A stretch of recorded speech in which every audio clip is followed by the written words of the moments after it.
Kohli test career records highlights చూద్దాం ఇప్పుడు. Test క్రికెట్కు విరాట్ కోహ్లీ సోమవారం రిటైర్మెంట్ ప్రకటించాడు. 2011లో మొదలైన కోహ్లీ ప్రయాణం 2025లో ముగిసింది. ఇకపై కింగ్ టెస్టుల్లో కనిపించడనే ఊహ అభిమానులు జీర్ణించుకోలేకపోతున్నారు. 14 ఏళ్ల టెస్ట్ క్రికెట్లో కోహ్లీ కేవలం బ్యాటర్గానే కాదు, కెప్టెన్గా తన మార్క్ చూపించాడు.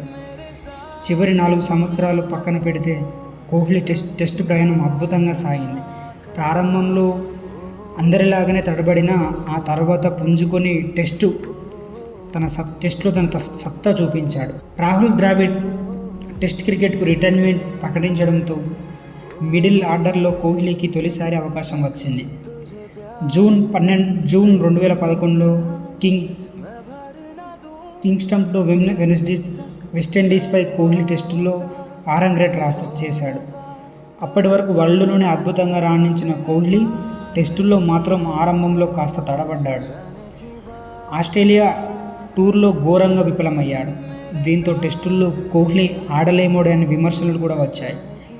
అయితే ఈ సిరీస్లో జరిగిన చివరి టెస్టుల్లో కోహ్లీ సెంచరీ చేసి సత్తా చాటాడు. 2013లో సౌత్ ఆఫ్రికాతో ఒక సెంచరీ, 2014 న్యూజిలాండ్తో సెంచరీ చేసి విదేశాల్లో తన ఆటను నిరూపించుకున్నాడు.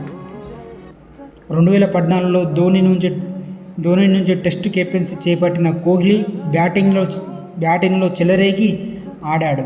2014-15 బార్డర్ గవాస్కర్ ట్రోఫీలో భాగంగా ఆస్ట్రేలియా టూర్లో అవకాశం హద్దుగా చెలరేగాడు.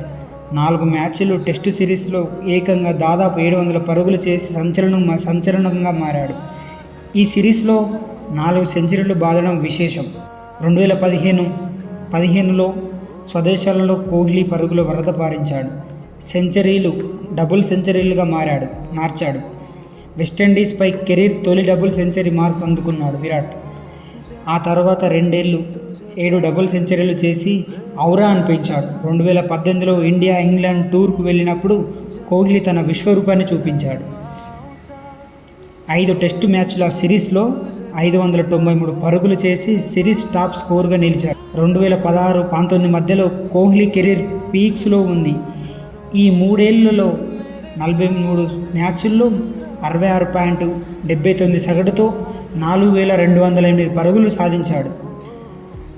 69 ఇన్నింగ్స్లోనే 16 సెంచరీలు, 10 అర్ధ సెంచరీలు. Team India best captain Virat Kohli అనడంలో ఎలాంటి సందేహం లేదు. 68 టెస్టుల్లో టీమిండియాకు 40 మ్యాచ్ల్లో విజయాన్ని సాధించాడు. విరాట్ విజయాల శాతం దాదాపు 60 ఉండడం విశేషం. 2019లో ఆస్ట్రేలియా గడ్డపై తొలిసారి భారత క్రికెట్ జట్టుకు సిరీస్ విజయాన్ని అందించాడు. సౌత్ ఆఫ్రికా గడ్డపై విజయం, ఇంగ్లాండ్లో విజయాలు విరాట్ కోహ్లీ ద్వారానే వచ్చాయి. అంతేకాదు 2021లో న్యూజిలాండ్పై భారత్ను టెస్ట్ ఛాంపియన్షిప్ ఫైనల్లో కోహ్లీ నాయకత్వమే ఆడింది. టెస్ట్ కెరీర్లో విరాట్ కోహ్లీ గత 4 ఏళ్లుగా స్థాయికి తగ్గట్టుగా ఆడలేకపోతున్నాడు. ముఖ్యంగా స్వదేశంలో స్పిన్ ధాటికి అవుట్ అవుతున్నాడు. ఇక విదేశాల్లో అవుట్ సైడ్ ఆఫ్ స్టంప్ వద్ద పడిన బాల్కు ప్రతిసారి దొరికిపోతున్నాడు. చివరి 4 ఏళ్లలో కోహ్లీ 39 టెస్టుల్లో 69 ఇన్నింగ్స్లో కేవలం 3 సెంచరీలు, 9 అర్ధ సెంచరీలు చేసి ఉన్నాయి. ఓవరాల్గా విరాట్ కోహ్లీ టెస్ట్ కెరీర్ను ఒక్కసారిగా చూసుకుంటే 123 టెస్టు మ్యాచ్ల్లో 210 ఇన్నింగ్స్ ఆడాడు. 9230 పరుగులు చేశాడు. 31 హాఫ్ సెంచరీలు, 30 సెంచరీలు, 7 డబుల్ సెంచరీలతో కోహ్లీ టెస్ట్ ఫార్మకి అభిమానులు మర్చిపోలేని అనుభూతినిచ్చాడు.